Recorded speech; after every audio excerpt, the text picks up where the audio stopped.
Marcelo Mayo se hizo conocido por liderar la ONG Hinchadas Unidas, que llegó a tener 20 barras deportados en el Mundial de Sudáfrica. A comienzos de este año lo acusaron de proteger a los hermanos Lanata y Víctor Esquilachi después que se fugaron del penal de Alvear. Mayo se presentó como el barra del pueblo y se jactó de sus vínculos políticos con el Frente para la Victoria. Hoy me decían, ¿usted es un barra brava? Sí, yo soy barra brava. ¿Sabe de qué club?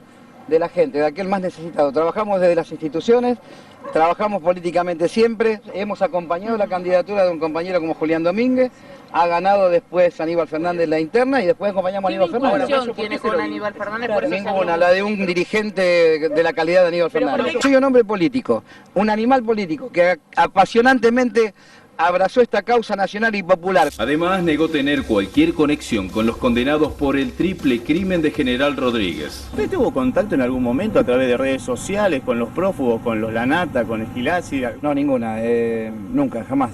O sea, por eso le dije a su señoría que tenía a disposición todos los celulares que nos vinieron a secuestrar, los elementos de las computadoras de mis nenes, de mi nena y la de mi esposa, y ponía a disposición todo durante el tiempo que necesite para tratar de esclarecer este hecho y sí después pedirle la pronta devolución de los mismos, ¿no? En ese momento a Mayo, además de celulares, le secuestraron algunas armas.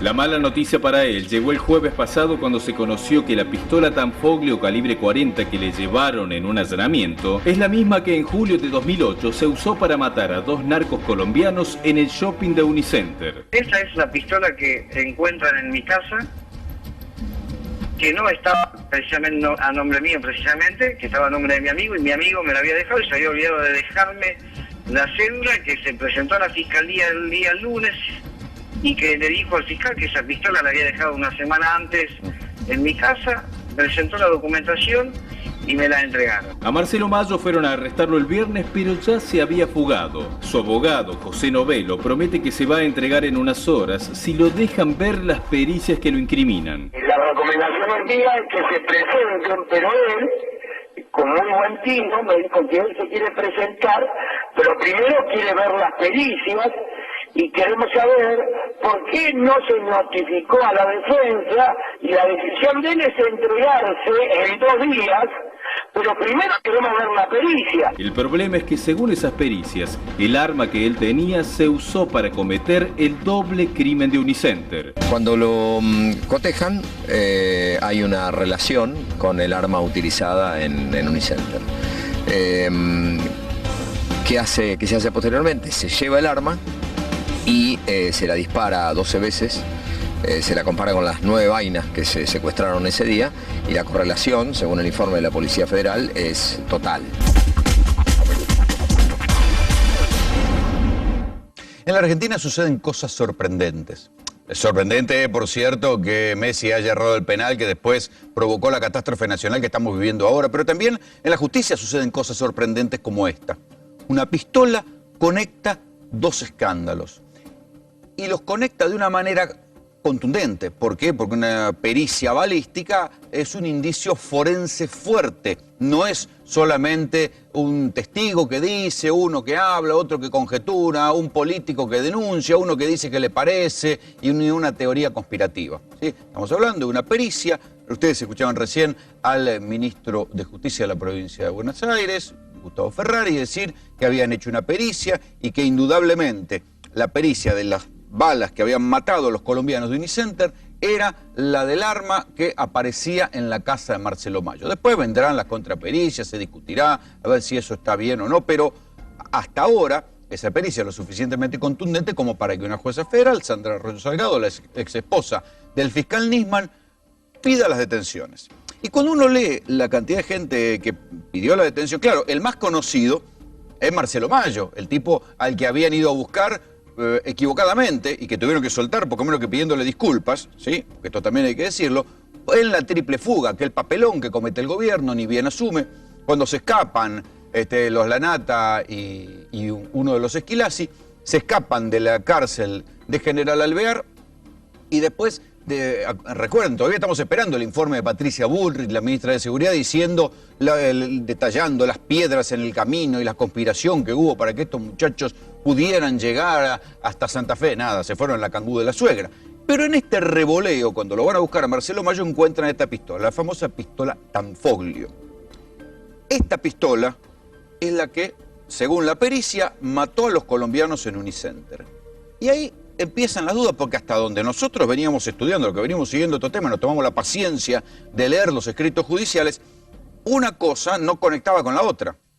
Se suponía que a los colombianos de Unicenter los habían matado porque integraban una ruta de droga, más precisamente de cocaína, que tenía que ver con los hermanos Juliá, con el tráfico de cocaína colombiana. Recuerdan que los hermanos Juliá son los que quedan detenidos en España con 1 tonelada de cocaína. Recuerdan que por eso hay un escándalo judicial. El jefe de los fiscales de San Isidro, Julio Novo, fue suspendido porque obstaculizaba la labor de un fiscal que investigaba justamente el caso de Unicenter, no lo dejaba laburar. Pero todo el mundo pensaba en la cocaína. Sin embargo, cuando uno lee la lista de los tipos que mandan detener por la aparición de esta pistola Tanfoglio, aparecen conexiones de mundos que solamente en la teoría uno conecta. Se dice, bueno, la relación de la política y las barras bravas. Momentito, acá hay una relación interesante. Marcelo Mayo fue el fundador de Hinchadas Unidas Argentinas. Los otros 3 tipos que mandan detener son William La Luz Fernández, era el segundo de la barra de Boca, un tipo tumbero, pesado, lo van a conocer porque yo lo entrevisté en su momento, que termina lisiado después de pelearse en un tiroteo por el liderazgo de la 12, le pegan un tiro en Cocodrilo y termina lisiado y en silla de ruedas y después se arrepiente de todo lo que había hecho. Pero ese es uno de los que está ahora detenido. Estaba en prisión domiciliaria por otro caso, por haber intentado pasar con droga a Uruguay. Ahora lo dejan detenido por esta causa. Otros 2 muchachos de la barra de Boca, después les vamos a dar los detalles a lo largo de esta noche en tercera posición. Y atención con este nombre, porque este sí, además de la pistola, es el que conecta a los 2 mundos. El mundo de la cocaína y el mundo de los laboratorios legales que llevan a la efedrina. Y se llama Martín Magallanes. ¿Quién es Martín Magallanes? Acá sí se pone interesante la cosa. Martín Magallanes es el hombre que presentó a Sebastián Forza, ustedes se acuerdan, uno de los 3 muertos de General Rodríguez, con Marcelo Tarcia. Marcelo Tarcia era el que estaba con los mexicanos en ese laboratorio de ingeniero Mansuit donde se cocinaba la efedrina para mandarla al cartel de Sinaloa, de los narcos mexicanos. Martín Magallanes es fundador de una droguería que se llama Sicamp. ¿Junto con quién? Con Sebastián Forza. O sea, era socio de Forza. Y Martín Magallanes era también el socio en otra droguería que se llama Unifarma. ¿Sí? ¿Con quién era socio de Unifarma? Con un muchacho que se llamaba Ariel Vilán. ¿Por qué? Porque Ariel Vilán, una semana después del triple crimen, se tiró de su departamento y se suicidó. Ojo que también este fin de semana hubo otro suicidado, por lo menos saben que aparece diciendo que se suicida por las presiones que hay en el caso del triple crimen, no es el primer suicidado. Pero si uno relaciona la cronología de los hechos, todavía la cosa se pone más entretenida. Vean, el 18 de julio del 2008, ustedes piensen que el año 2008 es el año del festival y de la crisis de la efedrina. El festival de la efedrina había empezado a fines de 2007, por eso se sospecha que hay plata de la efedrina puesta a través de estos muchachos de las droguerías en la campaña de Cristina Fernández de Kirchner. Dicho sea de paso, la semana pasada salió el procesamiento del juez federal Ariel Lijo para el recaudador Capaccioli y para todos los que habían puesto los cheques. El 36% de la campaña, Cristina Cobos, fue con plata de la efedrina, los medicamentos truchos, no importa. Pero Martín Magallanes aparece justo en la intersección de la efedrina y de los medicamentos truchos. ¿Sí? Prestenle atención a la cronología. El 18 de julio del 2008 aparece el laboratorio de ingeniero Maschwitz. ¿Sí? Recuerden, el que regenteaba ese laboratorio junto con los mexicanos era Marcelo Tarcia. Marcelo Tarcia había sido presentado por Martín Magallanes, que lo conocía, a Sebastián Forza, que después aparece muerto. El 24 de julio, o sea, una semana después, 6 días después de la aparición del laboratorio, de que desmantelan el laboratorio de General Rodríguez, sucede el doble crimen de Unicenter. Claro, todo el mundo pensó, colombiano, cocaína, ¿qué tendrá que ver esto con la efedrina? Nadie lo relacionó en ese momento. el 6 de agosto, ¿sí?, desaparecen Forza Ferroni-Vina. O sea, apenas 6 y 4, 10 días después del doble crimen de Unicenter, desaparecen Forza Ferroni-Vina, que aparecen varios días después ya muertos, pero los matan inmediatamente después que los secuestran. O sea que hay una secuencia de una semana y después 10 días entre las tres cosas. Ahora, estos hechos que no estaban conectados, sino que aparecían justo, tenían coincidencia cronológica, ahora aparecen conectados por una pistola, por esta pistola Tanfoglio, que aparece en la casa de Marcelo Mayo, pero que era de un empresario, ¿sí?, y aparece conectado también por la figura de este farmacéutico llamado Martín Magallanes, que ya fue detenido. Atención con esto. Y la secuencia completa dice que Martín Magallanes conocía a Forza, conocía a Tarsia, al que manejaba el laboratorio de la efedrina, y lo están deteniendo por la causa del doble crimen de Unicenter. Entonces, esos dos casos se empiezan a conectar. O sea, es como un rompecabezas que antes había un rompecabezas que era el triple crimen y otro que era lo que pasaba con los colombianos muertos. Ahora se los empieza a conectar. ¿Tienen realmente conexión? Para la justicia sí. Esto no es una conjetura periodística, ahora hay una pericia y hay una jueza que dispuso que vayan presos el uruguayo William Laluz Fernández y otros dos muchachos porque consideran que son los sicarios. Marcelo Mayo y el dueño del arma, porque la tenían, y después finalmente también mandó preso a Martín Magallanes, porque lo considera el instigador. O sea, la cosa ya acá no es una conjetura al estilo de la que hace Elisa Carrió, que ahora está diciendo que ya la pistola Tanfoglio es también la que mató a Forza Ferroni-Vina, que también hay que decirlo, el triple crimen, aparece una pistola Tanfoglio, pero se conecta más bien por Martín Magallanes el caso. Todavía no está comprobado que esa sea la pistola. Atención, porque una pistola y la cronología conecta dos de los más grandes escándalos en materia de narcotráfico, política y barras bravas que hubo en los últimos años en la Argentina. Bienvenidos. Su tercera posición.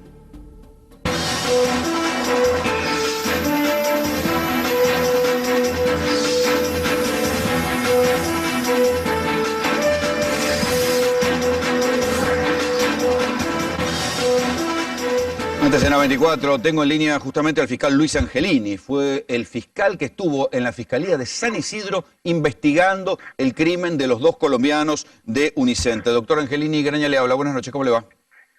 Buenas noches, ¿cómo le va, señor? Bien.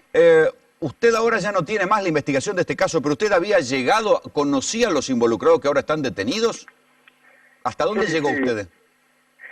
Sí, efectivamente.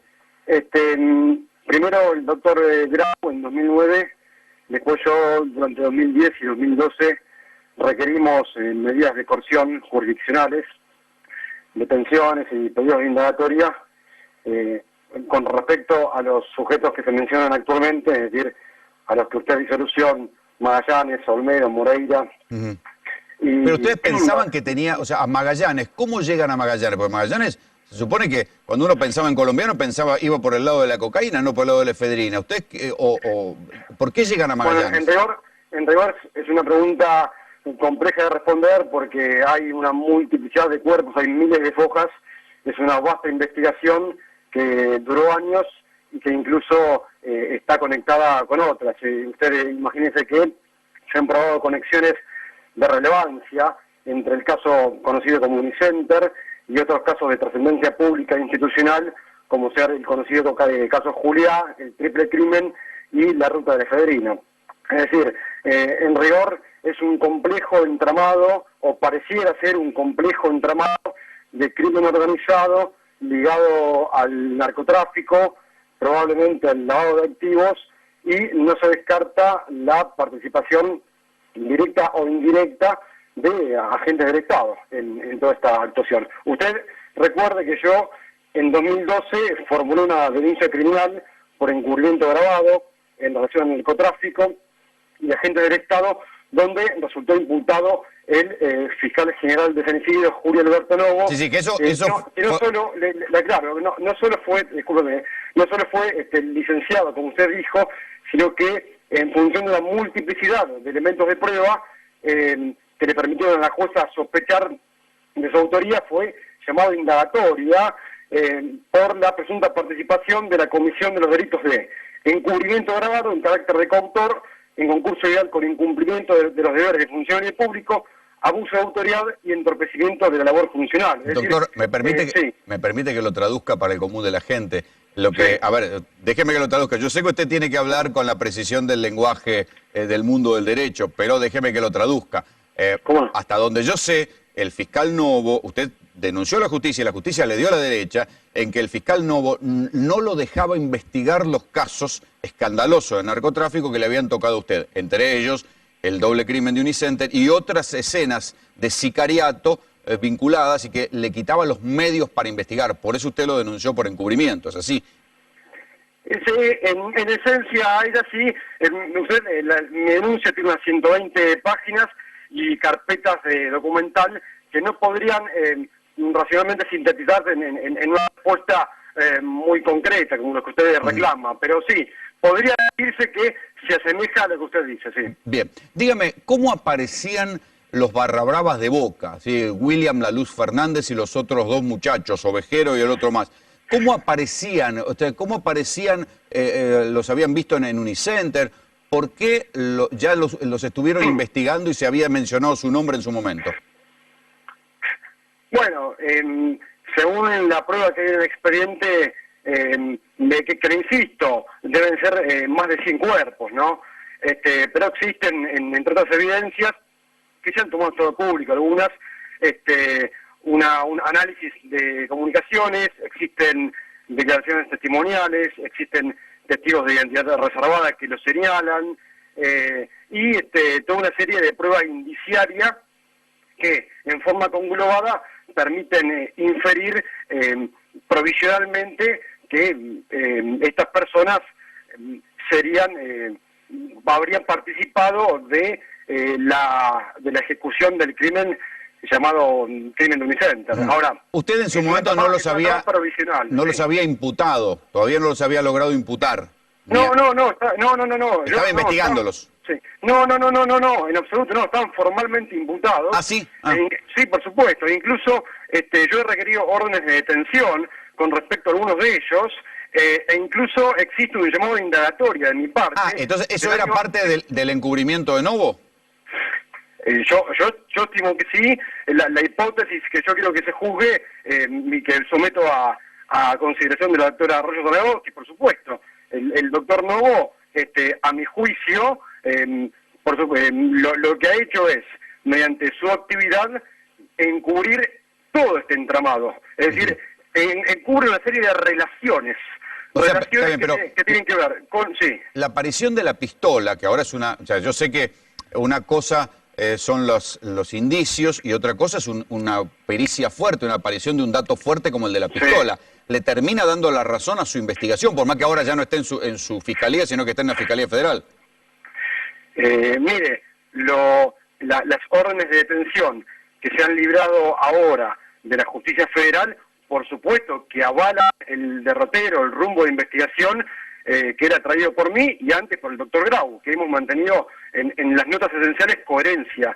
Sí, por supuesto que sí, y confirma a mi criterio, una vez más, que existe relación entre los casos del triple crimen, el caso Julián, el caso Unicenter y la ruta de la Federina. Esta conclusión a la que arribo, por supuesto, es provisoria. Usted sabe que yo no puedo hablar, no puedo dar afirmaciones claro. de certeza. No, para eso estamos nosotros, no se preocupe, doctor. Para eso estamos nosotros los periodistas. A ver, quiero volver sobre la cuestión, porque ¿cuál sería la relación de estos colombianos o del mundo de la cocaína con el mundo de la efedrina que estaba manejado por los mexicanos?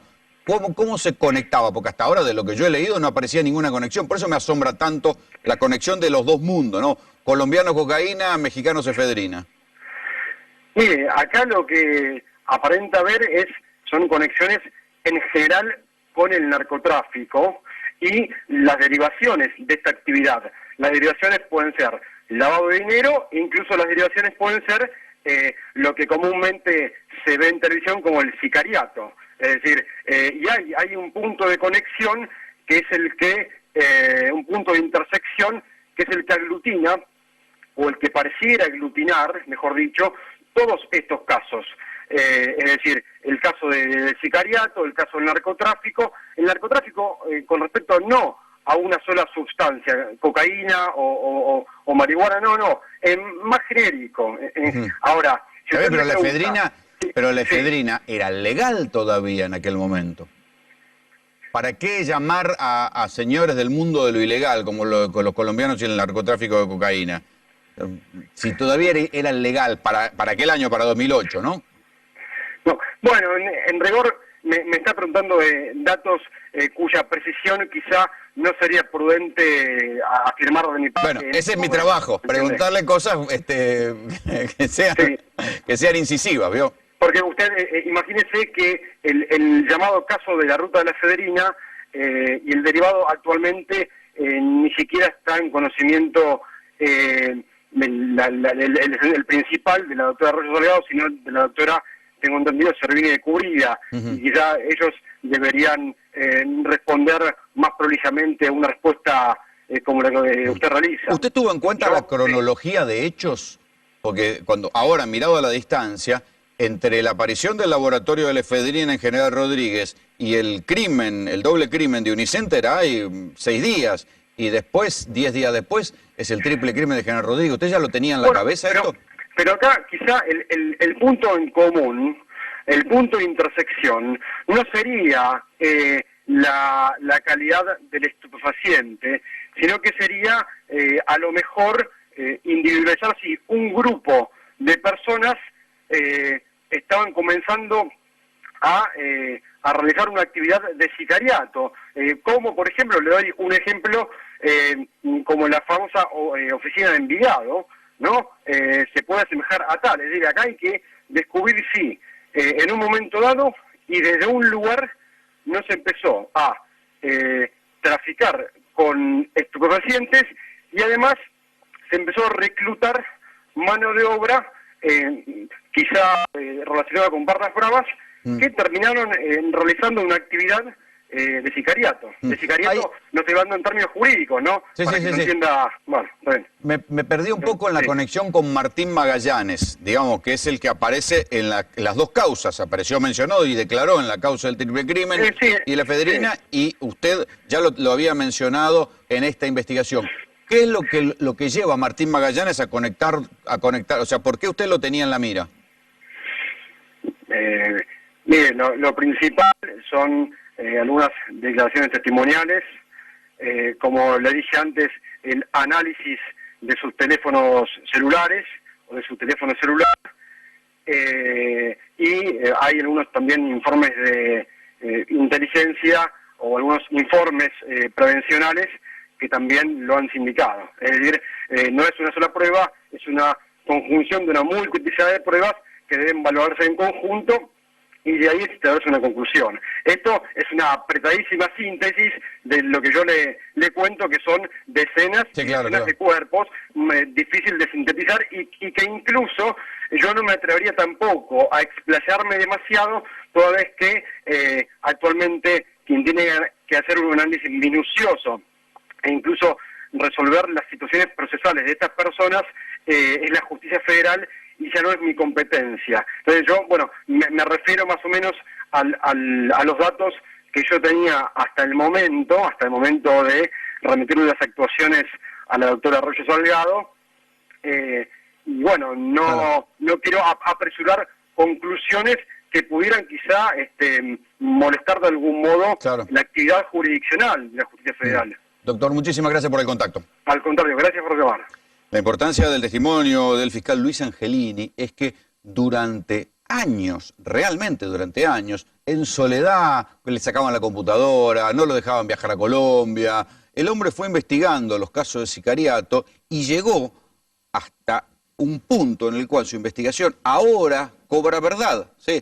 El fiscal que le impedía trabajar fue echado y está siendo investigado. El fiscal general Julio Novo, ¿sí? El fiscal general de San Isidro, caso que nosotros venimos siguiendo del año pasado. ¿Cómo es posible que el fiscal general le obstaculizara tanto el laburo a uno que estaba investigando justamente cosas tan tremendas como un doble crimen en un shopping en la Argentina de dos colombianos vinculados al narcotráfico? todo lo que investigó este señor que acaba de hablar, ahora cobra viso de realidad. Todos los tipos que él había investigado, salvo Marcelo Mayo, que es de reciente aparición, los Barra Brava de Boca, Martín Magallanes, todos esos tipos, él ya los había investigado, ahora los detuvieron. Pero el que había sido investigado en su momento y después no lo pudieron detener por estas cosas, es este señor que van a conocer ahora, que yo después lo terminé entrevistando por otro motivo. Porque en una disputa de la Barra Brava de Boca, de la 12, él termina baleado, lo balean en la espalda y lo dejan paralítico. Es William La Luz Fernández, el uruguayo. Hoy está detenido, consideran que es uno de los sicarios de este caso loco que conecta a los dos mundos, el crimen de Unicenter con la efedrina.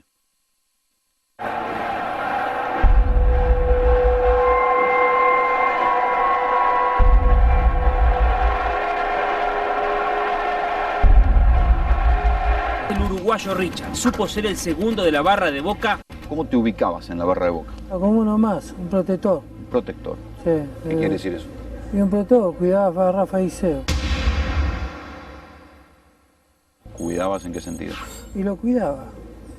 ¿Entendés? Estaba con él. ¿Entendés? Hablaba. Y como la gente conocía más o menos quién era yo, era como una persona que le me tenía el miedo. ¿Tenía miedo? Claro. ¿Por? Y por mis antecedentes, los años que estuve preso. ¿Vos por qué estabas preso? Y yo estaba por robo. Era una causa de 4 años. Y me comí 11 de regalo. ¿Por? Y por la mala junta.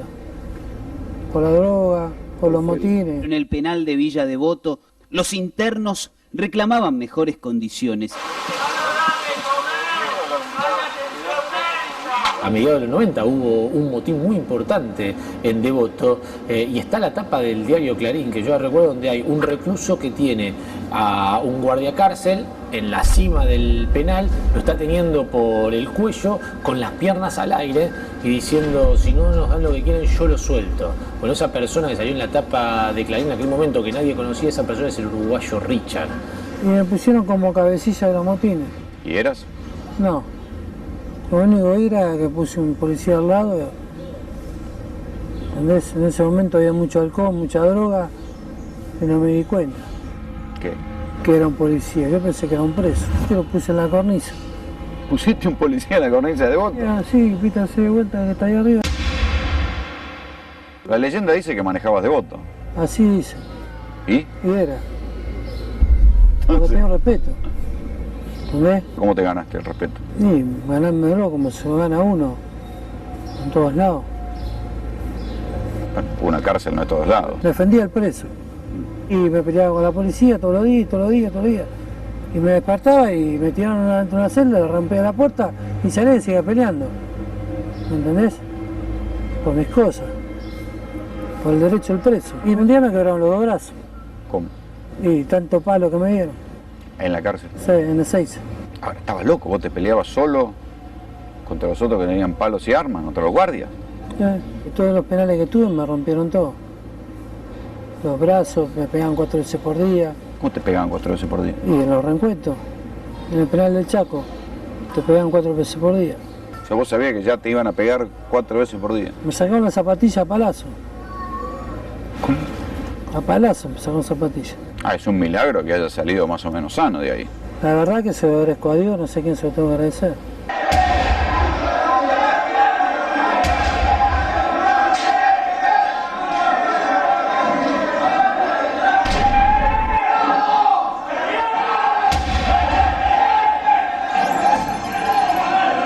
Siempre me gustó la pelea. Porque vos no eras de lo que iban a aprender kickboxing y esas cosas. No, era peleador de la calle. A cárceles, faca, lo que hay. Y bueno, todo se aprende. Pero en cualquiera te matan, en cualquiera te pueden matar. Pero si vos te dejás, te matan. ¿Entendés? Si vos te dejás, te matan. Ahora, si vos no te dejás, no te matan. Te matan, no te violan, no te humillan. No. Obvio, todo. Vos sobreviviste en eso y ya supongo, para el momento que te conoce Diceo, eras como una leyenda. Obvio. Y yo vivía en los pabellones que estuve con los 12 apóstoles, ¿entendés? que te hacían empanadas. Ya se sabe cómo y de qué manera la banda de los 12 apóstoles mataron, quemaron y hasta cocinaron a 7 presos. A vos te pusieron con 5 de los 12 apóstoles. Claro. O sea que tenías ese nivel de peligrosidad. Y todos los días peleábamos con la policía. Palazo, gomazo, escopetazo, bala de goma. Volvamos al momento que lo conoces a Diceo. ¿Qué es lo que te ofrece? Cuando salga, veniste a la cancha que está todo bien. El uruguayo no tenía absolutamente nada que ver con el fútbol. Su vida estaba dedicada al delito hasta que Diceo lo incorporó a la barra. ¿Dejaste el delito por la barra? Sí. ¿Vivías de la barra? Vivía de la barra.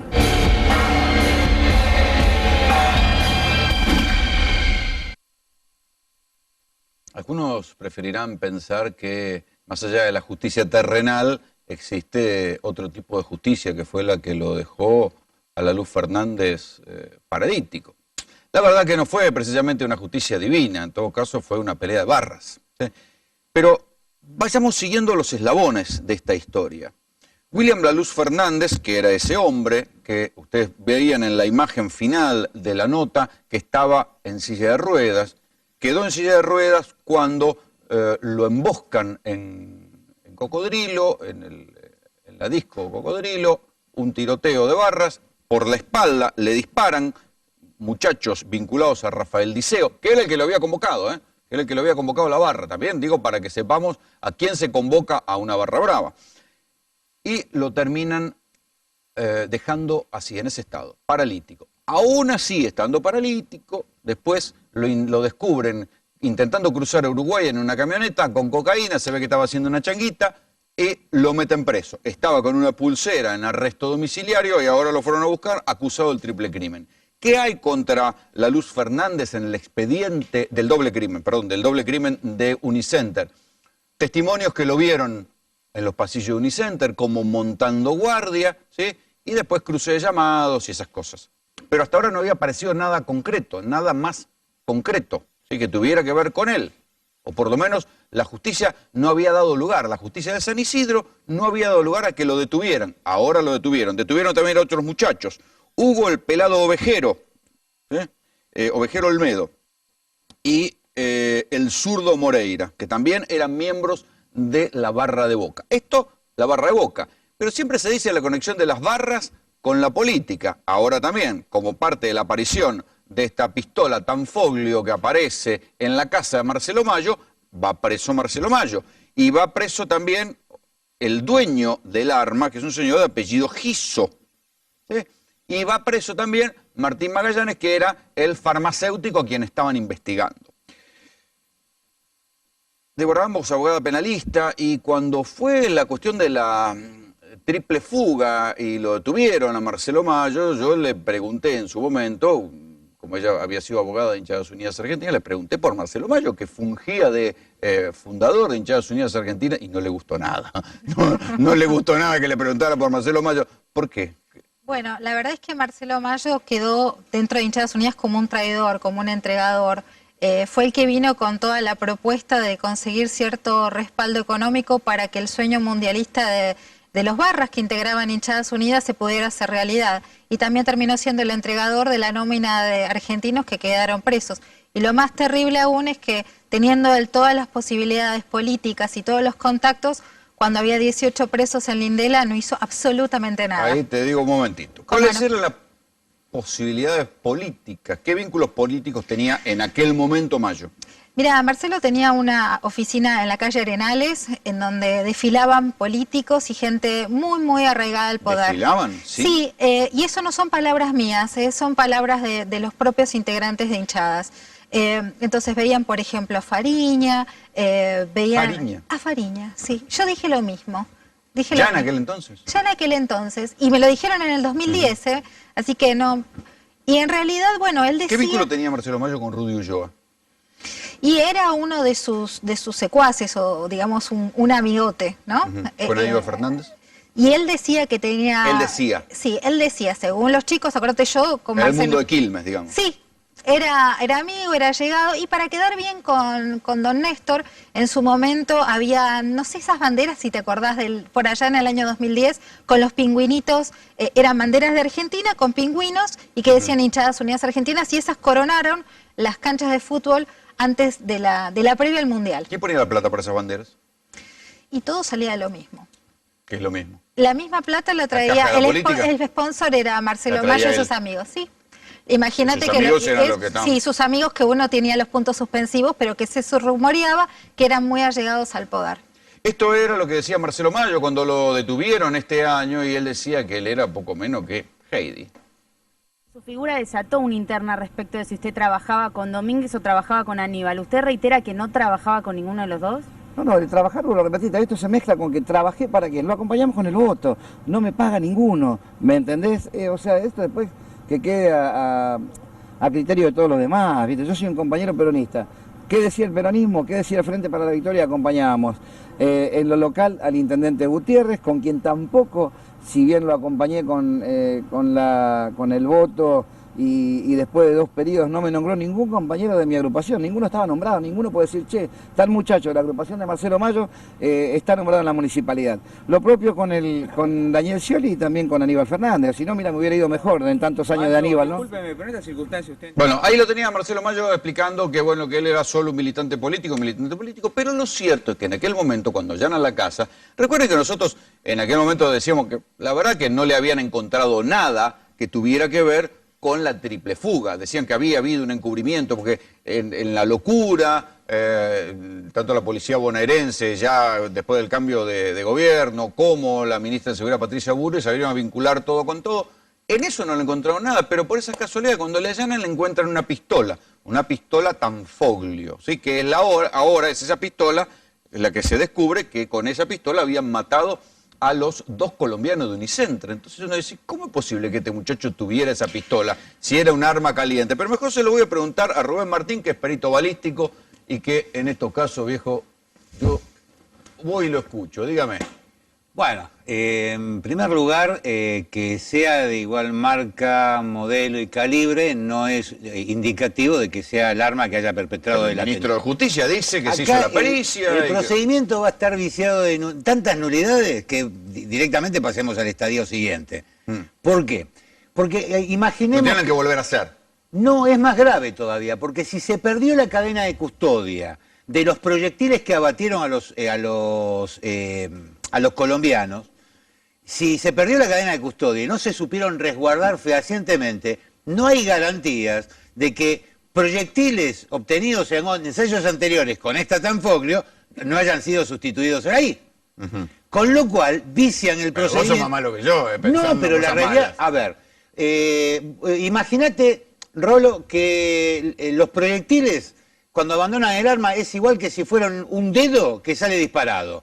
Si a ese dedo lo van cambiando en distintas posiciones... Siempre va a tener la misma huella digital. Claro, por eso es tan peligroso el tema de perder la cadena de custodia en proyectiles que estuvieron... Pero en su momento, acuérdate que en enero ya había, en algunas notas había empezado a circular que la pistola esa que tenía Marcelo Mayo era la del doble crimen de Unicenter. Sí, si haces un poco más de memoria... Espera, vamos un poco para atrás. ¿Qué es una pistola Tanfoglio? ¿Hay tantas en el país? Hay muchas. Por ejemplo, hoy escuchaba que decían que hay solo 400. Debe haber fácilmente una pistola que se empezó a importar en los mediados de los 90, es decir, 96, 97, cuando entraron en auge las Heckler & Koch en Argentina por el dólar todavía barato, las Glock y las Tanfoglio junto con las Jericó. La Tanfoglio era fue altamente vendida en el calibre 9 milímetros, no tanto en el calibre 40. Yo calculo que debe haber fácil 1.500 o 2.000 pistolas Tanfoglio del mismo modelo y calibre que esta pistola. Porque Forza tenía una igual. Exacto, por eso te quería hacer mención. Y si te retrotraes en lo grave... Forza lo matan con una Tanfoglio y siempre se pensó que era la misma de él. Otro de los datos que también vamos a hacer un poco de docencia con el público. Sí, señor. Cuando se suprime una vida con un arma automática, sea una pistola 9 milímetros, una calibre 40, unidades 10 milímetros, las probabilidades de que el proyectil quede incorporado en el cuerpo del abatido son remotas. Normalmente hay orificio de entrada y salida. Con lo cual, las probabilidades de decir tal proyectil mató a tal individuo es bastante remoto, porque son todos proyectiles supersónicos. Es decir, que tienen una cavidad temporal que después desaparece, quedando solamente la cavidad se supone permanente. que acá encontraron las balas de los que mataron a los colombianos de Unicenter. Claro, pero si no, no se estarían jugando a detenerlos. Pero a ver... Perdóname, retrotraigámonos Acá al caso Esquenone. La doctora Ambo me mueve la cabeza. Retrotraigámonos al caso Esquenone. Pasan tantas cosas en tribunales y también es bastante difícil que el hombre haya matado. Aparte, Marcelo Mayo no es un tonto y no es que no está asesorado, tiene su abogado de confianza. Está muy cuidado Marcelo Mayo, no por algo está profugado. O sea, esto viene de una estrategia procesal. Definitivamente. Es un poco raro, ¿no es cierto?, que esa arma se haya estado tanto tiempo y haya sido la del homicidio. A lo mejor Marcelo Mayo no sabía que esa arma era un arma caliente, que tenía una muerte atrás. No es tan tonto. ¿Usted qué opina, doctor Odetti? Buenas noches. Buenas noches. Bueno, respondo lo último. La verdad es que pareciera que no. Pareciera que él no sabía que era un arma caliente, porque cuando allanan el domicilio de él y lo detienen en la triple fuga, tanto él como Guiso reconocieron que tenía el arma. El dueño del arma. El titular del arma que figura en el Renal. O sea, ambos lo reconocieron. Sí. O sea que aparentemente ninguno de los dos, a menos que sean muy imbéciles, ninguno de los dos sabía que esa arma estaba caliente. Si no, no se hubieran hecho cargo. Ahora, el problema no es ese tan grave. Porque, a ver, coincido de que hay... O sea, lo lógico es que lo hubieran hecho desaparecer. Digamos, un arma que mata a 2 colombianos lo tenés que hacer desaparecer. O por lo menos no tenerlo en el momento de la triple fuga. O en tu casa. Y aparte en su casa. Y aparte ir luego a la fiscalía, este chico Leandro Guiso, fue luego a la fiscalía a explicar, el arma no es de él, es mía y yo se la dejé prestada para que la use porque me la iba a comprar. O sea, ¿te imaginas que...? Es raro. Es muy raro. Ahora, hay que dividir una cosa muy importante. Pero lo metieron preso. Bueno, sí. Digo, ¿a quién? Ahora no. Arroyo Salgado, la jueza federal, Claro, igual agrego algo que dijo la doctora. Más allá de la asistencia técnica que tiene Mayo y Guiso, vos fíjate que los medios de comunicación avisaron 3 horas antes de los allanamientos. 3 horas antes. Así que bueno, quiere decir que estamos laburando bien. De ese tudo de que la persona se quede ahí, más cuando hay una desprolijidad tan grande, en este caso, más allá de la opinión del perito con respecto a la cadena de custodia, si se puede reeditar la pericia, no se puede reeditar, igual el tema hay de cómo fue fiscalizado. Varias, Hay un montón de unidades, pero fíjate lo más importante. El fiscal Sihuet, que es el que llevaba la causa por la triple fuga y que tenía, en definitiva, las armas, se declara incompetente el 9 de junio. Ojo, se declara incompetente. El juez Melazo le corre traslado a la defensa y dice, nosotros no entendemos más en la causa. Pero ¿qué ocurrió en el medio? Se filtró información de que el fiscal Angelini denunció al fiscal Sihuet, a Melazo y a la doctora Carmen Falvo por encubrir de que esta arma, que podría tener relación con el doble crimen, nunca le llegaron a avisar de que podía haber relación con eso. ¿A quién tenía? Ahí entonces le llega esa información a Sihuet y ahí, ¿qué hacen? Y lo que hacen siempre cuando uno es pillo, es primerean. La justicia de la provincia, que se había declarado incompetente, esto estamos hablando del día 9 y 14 de junio, el 24, que ya pasaron los plazos para ser incompetentes, porque el defensor haya contestado no la vista, ya vencían los plazos procesales para decir, no es más mi causa, se enteró que Salgado iba a allanar y tenía que procesar por encubrimiento también a Sihuet, que también respondía a Falvo y a Falvo. Entonces hicieron allanamientos simultáneos, no simultáneos. Primero llegó provincia. Se encontraron la federal y la bonaerense. Primero entró provincia y a las 2 horas entró la federal. Y Mayo se terminó profugando. Ahora, vos fíjate esto. Los 4 personajes que fueron detenidos hoy y que uno se entregó, digamos, este chico Ovejero se entregó, en definitiva no es que lo agarraron, por lo que tengo entendido, 2 de ellos, tanto Ovejero como Moreira, figuraban en la denuncia primigénita del 2009 como que estaban en la escena del crimen. En Unicenter. En la escena. Y eso fue pedido por otro fiscal, que es el fiscal Grau, que ahora fue premiado también por toda una desprolijidad del Poder Judicial con ser camarista en Morón. Primero en el 2009 y luego en el 2010 y 2012 fue pedida la detención y las indagatorias por el fiscal Angelini. Todo eso encubierto y bastardeado y maltratado por Novo. Ahora, la jueza federal que tiene la causa de Novo, y que no nos olvidemos que a fin de mayo se allanó la Procuraduría General. Claro. O sea, le allanaron a Falvo. Una pelea entre jueces. Ahora, un momentito. Quiero mostrar, porque como si todo esto fuera poco. Encima reapareció ¿quién? El de la triple fuga, Martín Lanata. Ahora volvió a hablar por televisión, volvió a acusar a Aníbal Fernández. Todavía no aportó una sola prueba, pero dice estas cosas. Bueno, usted reconoce que trabajó en el RENAR, que esa era una caja de Aníbal Fernández, reconoce que estuvo involucrado en el comercio de la efedrina. Hice todos los... Con Ibar Pérez Corradi, que era financista. Ibar Pérez Corradi no. Ibar Pérez Corradi lo único que hizo con la efedrina fue financiarlo a Sebastián Forza. Bueno, pero aparte del negocio. Sí, porque lo que hacía era, en el momento que... Usted sabe que las investigaciones en Triple Frontera demostrarían que él también ya tenía armado un negocio allí, ¿no? No sé nada, eso lo explicará, pero yo lo que estoy diciendo es que él en el momento que lo financiaba a través de la efedrina, dándole el producto para que lo venda y que le retribuya el interés, en ese momento la efedrina era legal, ¿eh? Estamos hablando en la época que no era legal, o sea, no estaba... Pero en 2010 cambió eso. Sí, pero yo no le conozco, si a mí me dice, yo se lo dije a la justicia, yo no le conozco ningún contacto de ningún mexicano, nada. El que sí los tenía era Sebastián Forza. ¿Cuál es la relación entre Pérez Corrado y Aníbal Fernández? ¿La conoce? Yo la desconozco, o sea, prefiero que venga él y lo diga. O sea. Da la sensación que usted quisiera proteger o cubrir o, bueno, de algún modo no decir todo lo que se dice sobre Iván Pérez Corrado respecto al autor intelectual, que él fue el que les dijo a ustedes hay que mandar a matar esto. No, porque el muchacho tiene otros rubros, estaba acomodado económicamente, no, esas cosas no. Pero en algún momento habló con usted, le pidió un favor. ¿Pérez Corradi? Sí. Solamente que sea socio de él y que manejemos el negocio de los medicamentos, que no quería absolutamente nada trucho. Hay quienes dicen que Lamor será un policía y no es Aníbal Fernández. Solange Bellone, Solange Bellone dijo muy bien quién es la Morsa. ¿Quién es la Morsa? En el debate, Aníbal Fernández. Ella lo insinuó y la fiscalía hizo así para el otro lado. ¿Usted cree que Aníbal Fernández es capaz de mandar a matar? Pero ya lo hizo 20.000 veces. ¿Lo hizo? ¿Pero qué otros antecedentes? La causa de Ramiro Bustamante, el chico que estuvo comandando la hinchada de Quilmes, por tener un roce con él, lo mandó a matar con Marcelo Mayo. ¿Y qué otro caso? En el caso que estuvo implicado Marcelo Mayo, que después él toma distancia, es cuando mataron al financista Omar Toro. Usted cuenta todo sobre Aníbal y habla de mafias, como si él fuera un capo mafioso. Es que es el jefe de la mafia. EcoHair, eficacia del 84,6% en la recuperación capilar, clínicamente testeado en hombres y mujeres. Actúa desde la raíz hasta la punta del pelo, aportando minerales, vitaminas y polifenoles. Loción fitocosmética de triple acción, disminuye la caída, estimula el crecimiento del pelo y controla la caspa, sin efectos adversos. Disponible en farmacias de todo el país o en ecohair.com.ar. Productos elaborados bajo patentes del CONICET. También EcoHair shampoo y acondicionador.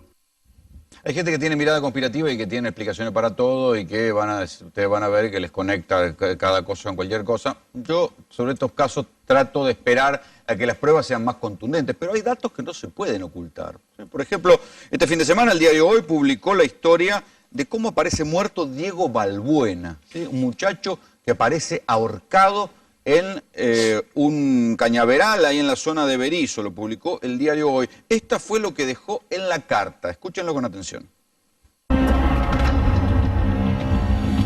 Estoy involucrado en el triple crimen de General Rodríguez. Una vez un hombre me dio un trabajo para sacar unas bolsas. Cuando llegué ya las habían llevado, así que pregunté a dónde y fui hasta el lugar. Y cuando llegué ya las habían bajado y ahí me di cuenta de qué se trataba. Charlamos un rato con los tipos que estaban ahí y nos fuimos del lugar. Hace poco yo le comento esto a un conocido para que me dé una mano y resulta que se zarpó. Me hizo una cama en la que hoy está detenido un amigo. Yo vi cuando le dejó marihuana para cagarlo y no lo pude evitar. Me siento muy mal por esto también. Perdón, sé que es complicado lo que les estoy contando, pero como ya les dije, no aguanto más. Diego Balbuena es entonces el que escribió esta carta que ustedes acaban de escuchar. Quien lo publicó fue el diario Hoy. Juan Gosen, el jefe de redacción del diario Hoy. Buenas noches. ¿Qué explicación tiene usted o qué se está diciendo en La Plata por lo menos de esto? Y está generando múltiples interpretaciones. Balbuena era un changarín muy humilde, 34 años. El sábado salió de su casa, ubicada en Ensenada, no en la ciudad que está al lado de donde apareció muerto, con su moto, y apareció muerto ahorcado en el Cañaveral, una zona donde hubo otros suicidios. Una joven, una adolescente hace poco también decidió suicidarse en esa zona. ¿Hay sospecha de que puede haber sido otra cosa que un suicidio? Claro, ¿qué pasó? El fiscal que interviene caratula la causa como suicidio. Pero al poco tiempo, cuando de aparecer el cuerpo, se presenta a la familia y es la familia la que entrega la carta que encontró en la casa. ¿La letra es de él? La letra se están haciendo las pericias caligráficas que se ordenaron ayer y se estaban terminando hoy, que todo indicaría que la letra es de él. Ahora bien, estamos viendo si realmente está conectado con el triple crimen. Y hay, salvo hoy por hoy, el único indicio es la carta. Pero también tenemos que tener presente que en Ensenada hay ramificaciones de lo que es la mafia de medicamentos que llegan hasta Ensenada. ¿A qué me refiero? Al caso de Alberto Costa. Alberto Costa fue viceministro de Salud de Scioli y renunció en el año 2008-2009 cuando se dieron a conocer una serie de escuchas telefónicas donde se lo escuchaba hablando con Néstor Lorenzo. Néstor Lorenzo, socio de Pérez Corradi en una empresa farmacéutica y también involucrado en la mafia de los medicamentos. Alberto Costa es un personaje del cual poco se habla, está por ir a juicio oral, está procesado, todavía no hay fecha del juicio oral, por la denuncia que hizo en su momento Graciela Ocaña de la mafia de los medicamentos y los medicamentos adulterados. Con lo cual hay que recordar también que en el triple crimen, yo lo decía en el comienzo del programa, no es el único suicidado. El más notorio fue Ariel Vilán, ¿no? Que inmediatamente después del triple crimen de Force Ferronivir, una semana después, se tira para abajo en su casa, ¿no? Claro. Bueno, en el caso de Balbuena, hoy se hicieron una serie de pericias, de procedimientos, se secuestró su computadora, la moto se la devolvió a la familia, porque aparentemente con la moto no tenían ningún dato que analizar, pero sí su billetera, y se está tratando de indagar acerca del círculo íntimo de los amigos, para más que nada tener en cuenta, saber quién fue la persona que hace referencia Balbuena en la carta. Juan, ¿hay alguna forma de saber si él estuvo en la zona del triple crimen? Hasta ahora no hay ningún indicio. El fiscal que intervino en el caso del triple crimen no recuerda ningún nombre con apellido Balbuena. Ahora bien, los investigadores tienen como una de las hipótesis que Balbuena haya sido quizás una de las personas que llevó los cuerpos en las bolsas que refiere Balbuena en su carta, ¿no? Muchachos, muchísimas gracias por venir a todos. A vos, Fernanda. Así nos vamos. Esto fue Tercera Posición. Buenas noches.